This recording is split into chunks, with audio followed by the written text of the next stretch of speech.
হেমতাবাদ বিধানসভার গোবিন্দপুর এলাকায় পরিবর্তন দেখা গেল। বিজেপি ছেড়ে বেশ কয়েকজন যুবক তৃণমূল কংগ্রেসে যোগদান করলেন। তৃণমূল প্রার্থী সত্যজিৎ বর্মনের সমর্থনে এই যোগদান কর্মসূচি অনুষ্ঠিত হয়, যেখানে উপস্থিত ছিলেন দলের একাধিক নেতৃত্ব ও কর্মী সমর্থকরা।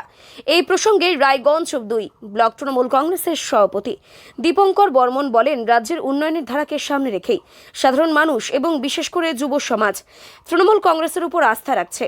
বিজেপির বিভাজনের রাজনীতি মানুষ আর মেনে নিচ্ছে না। আগামী দিনেও আরও অনেকেই আমাদের দলে যোগদান করবেন এবং হেমতাবাদে তৃণমূল কংগ্রেসের জয় নিশ্চিত হবে। এই যোগদানের ফলে এলাকায় তৃণমূল কংগ্রেসের সংগঠন আরও মজবুত হলো বলেই রাজনৈতিক মহলের মত।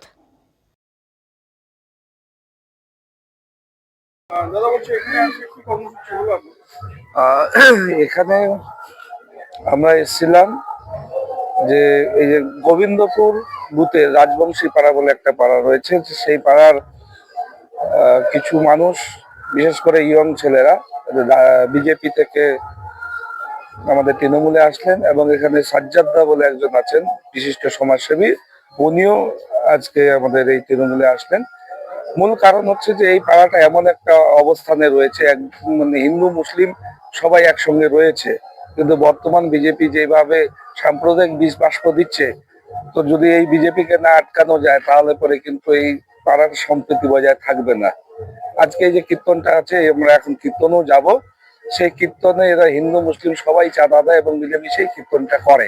এটা একটা সাম্প্রদায়িক সাম্যের একটা বড় বার্তা, কিন্তু এই বার্তাটা কতদিন থাকবে বা এই সমাজটা কতদিন থাকবে তাই চিন্তা করে তারা আজকে মমতা ব্যানার্জির উন্নয়ন, সত্যজিৎদার উন্নয়ন এবং সঙ্গে এই সাম্প্রদায়িক সম্প্রীতিটা টিকায় রাখার জন্য বিজেপিকে আটকাতে তারা আজকে তৃণমূলের ছত্র ছায়া আসলেন। ওনাদেরকে আমরা রায়গঞ্জ ব্লক তৃণমূল কংগ্রেসের পক্ষ থেকে স্বাগত জানাচ্ছি।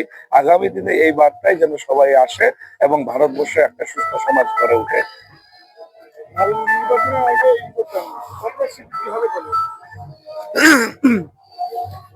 নির্বাচনের আগে এই যোগদান অবশ্যই শ্রীবৃদ্ধি হবে, কারণ যে লোকগুলো এতদিন বিজেপির পক্ষে ছিল তারা যেমন আসলো, তার ফ্যামিলি এবং আত্মীয় স্বজন তারাও আমাদের সঙ্গে আসতেছে এবং সাজ্জাদ এখানকার বিশিষ্ট সমাজসেবী এবং উনার মতো মানুষ এবং ওনার ফ্যামিলির যারা রয়েছে সবাই আসলো।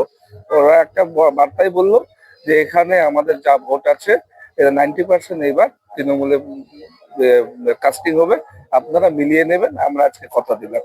এটাই বড় পাওনা। আপনাদের প্রার্থী জেতার ব্যাপারে কতটা আশাবাদী? দেখেন, আমরা পলিটিক্স একটা বিজ্ঞান, তো সেক্ষেত্রে আমরা যে কথাটা বলি যে আমরা জিতবো, এই কথাটার মধ্যে কোনো ভুল নেই। একজন নির্দল প্রার্থীও কিন্তু ভোট গণনার আগে বলে জিতবো। আমরা অন্যদের মতো অন্ধকারে অন্ধভক্তদের মতো কথা বলি না যে আমরা জিতবো। আমরা জিতবো সেটা আমাদের অঙ্কে বলছে।